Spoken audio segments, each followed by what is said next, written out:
안녕하십니까? 소쿨 극장의 재미있고도 기이한 옛날 이야기 시간입니다. 오늘은 자기 자식이 태어난 줄도 모르고 세상사에 아무런 뜻이 없이 그냥저냥 살던 어떤 선비가 어느 날 세월이 많이 흐른 다음에 아들을 만나는 이야기입니다. 그는 어떻게 행동할까요?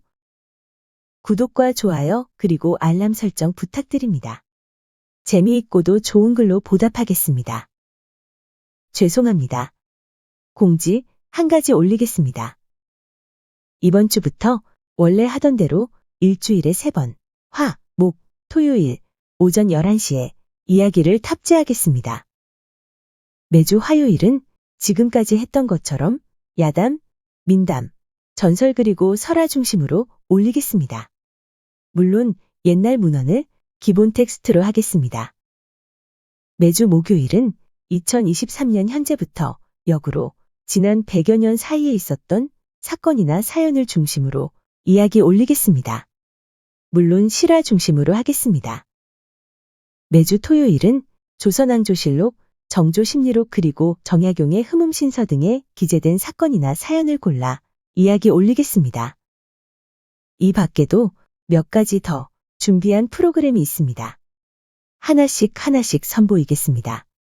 구독자 여러분의 사랑을 받으면 계속 올리고 그렇지 못하면 수정하던가 아니면 댕강 그렇게 하겠습니다. 애정을 가지고 지켜봐 주시기를 바랍니다. 옛날 충청도 땅하고도 금강상류에 김씨성을 가진 선비가 살고 있었다. 선비는 성품이 호방하고 문장도 제법 지었다. 하지만 지팡이를 끼고서는 술병을 차고 산천을 유람하는 고질병이 있었다. 그 가운데 전라도의 무주고을은 본디 산수가 빼어난 명승지라 김생이 주로 그곳에 논일었다. 어느 날 김생이 시 한 술을 읊고 술 한 잔을 마신 뒤 따가운 햇살을 피해 주인 없는 원두막에 잠시 앉았다가 살포시 잠이 들었다.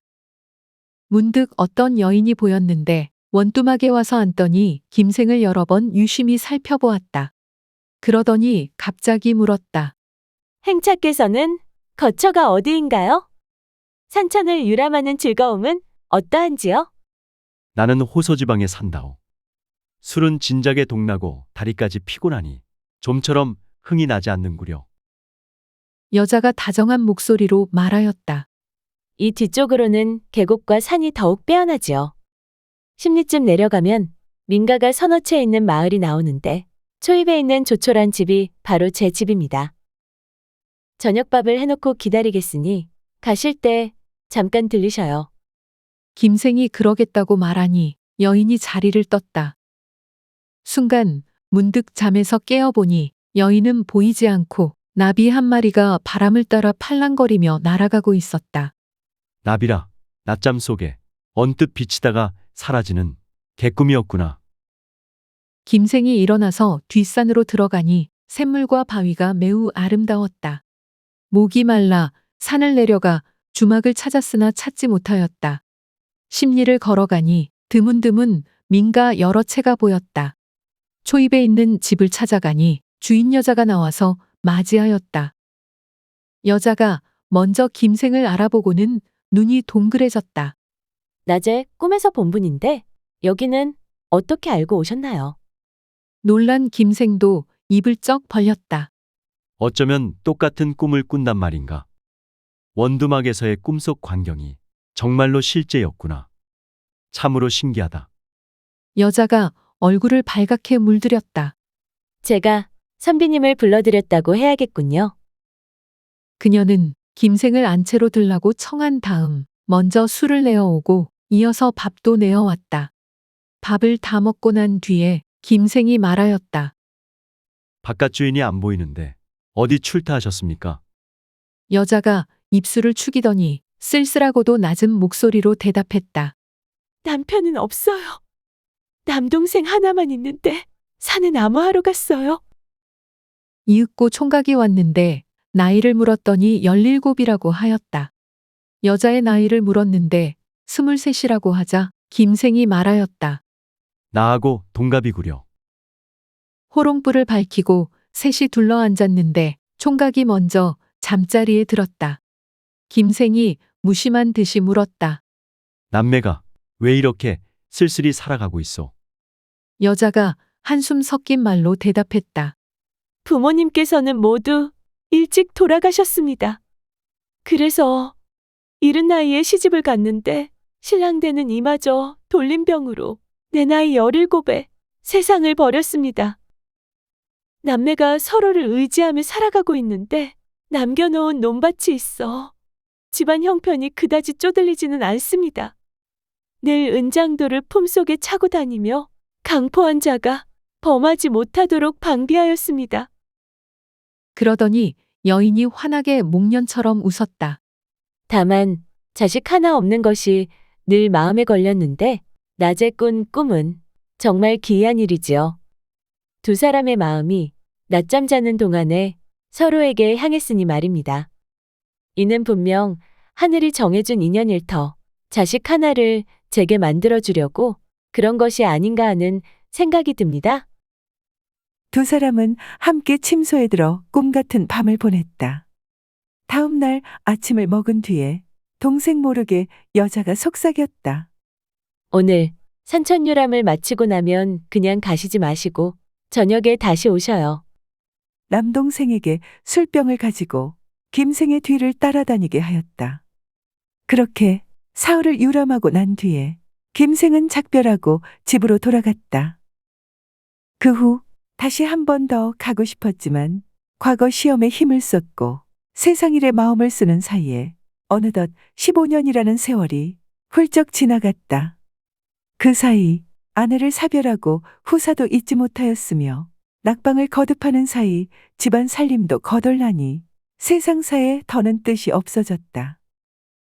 다시 산수간을 유람하며 호남과 호서 및 영남 지방을 여기저기 두루 다녔다.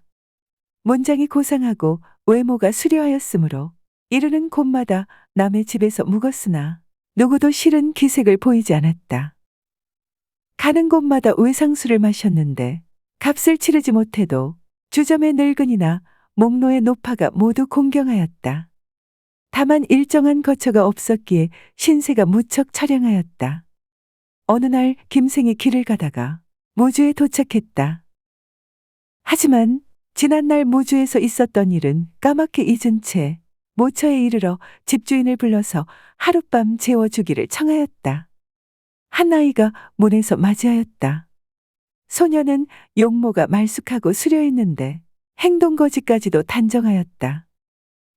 아이가 만면에 희색을 띠더니 안채로 들어가서는 어머니를 불렀다. 어머니, 어떤 선비님이 하룻밤 재워달라고 합니다. 그러면서 기쁨에 눈물을 줄줄 흘렸다. 그러자 아이의 어머니가 말했다. 산중에 외딴 집에 손님이 오셨으니 드물고 귀한 일이다.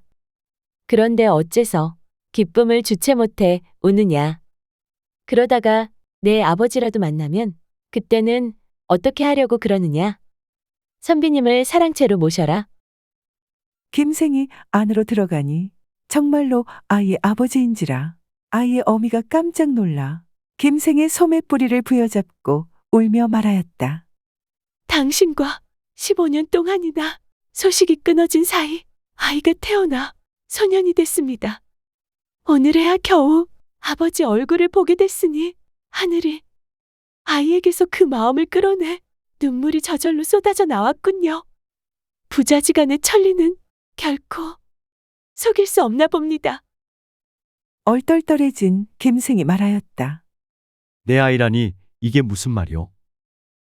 당신께서 떠나신 뒤로 태기가 있더니 이 아이를 낳았답니다.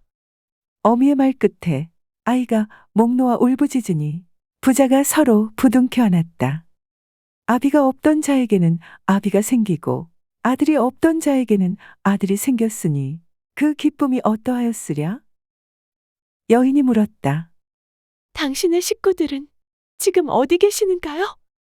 자녀는 몇이나 되나요? 마님은 살아계시는가요? 김생이 두 손을 모아 하늘을 우러러보며 말하였다. 아들이라. 아들이라니. 천지신명이 우리 집안의 대를 끊지 않으려나 보다. 또한 석과불식의 이치인가. 그러더니 아이 어미의 손을 잡고 흔들었다. 나는 천지간의 부평초처럼 살아오며 중년도 못 되어 자식 없는 호라비가 되고 말았소. 또 유령처럼 삽을 메고 뒤따라오게 할 아이도 없어 명산대천의 구렁텅이나 메울 처지였소. 그런데 이제는 자식 없는 늙은이 처지도 면하고 아내 없는 호라비 처지도 면하게 되었군요. 고맙소이다. 정말로 고맙소이다. 여인이 울면서 말하였다. 우리 집 아이는 학식 있는 분에게 제대로 글을 배워 재주 있는 아이로 소문났답니다. 나는 단지 언젠가 당신을 만났을 때 아이를 잘 키웠다는 말을 듣고 싶었어요. 김생이 마침내 남학신을 태우고 술병을 부숴버렸다. 그런 다음 방에 조용히 들어앉아 아들 가르치는 일에만 몰두하니 아이의 문장과 학문이 매우 발전하였다. 그러자 아이의 영특함을 높이 싼 명문 집안에서 사위 삼기를 원해 좋은 집안 며느리도 보았다. 김생의 학문을 흠모하는 이름 있는 선비들이 다투어 그의 집으로 몰려들었으므로 온 나라의 명성이 자자하였다. 김생이 아내에게 물었다. 지금 사는 데가 전에 살던 조촐한 집이 아니니 어찌 된 것이오? 물려받은 재산이 조금 있었습니다. 원래 살던 집에 불이 나서 새로운 곳에 다시 자리를 잡았답니다. 김생은 그 후 그 여인에게서 아들 하나, 딸 하나를 더 낳았고 자손이 매우 번성하였다. 부부가 100년 해로했음은 물론이다. 죄송합니다. 공지 한 번 더 올리겠습니다. 이번 주부터 원래 하던 대로 일주일에 3번, 화, 목, 토요일, 오전 11시에 이야기를 탑재하겠습니다. 매주 화요일은 지금까지 했던 것처럼 야담, 민담, 전설 그리고 설화 중심으로 올리겠습니다. 물론 옛날 문헌을 기본 텍스트로 하겠습니다. 매주 목요일은 2023년 현재부터 역으로 지난 100여 년 사이에 있었던 사건이나 사연을 중심으로 이야기 올리겠습니다. 물론 실화 중심으로 하겠습니다. 매주 토요일은 조선왕조실록, 정조심리록 그리고 정약용의 흠음신서 등에 기재된 사건이나 사연을 골라 이야기 올리겠습니다. 이 밖에도 몇 가지 더 준비한 프로그램이 있습니다. 하나씩 선보이겠습니다. 구독자 여러분의 사랑을 받으면 계속 올리고 그렇지 못하면 수정하던가 아니면 댕강 그렇게 하겠습니다. 애정을 가지고 지켜봐 주시기를 바랍니다. 들어주셔서 고맙습니다. 용어 풀이, 참고 문헌 그리고 자료 출처 소개해 올리겠습니다.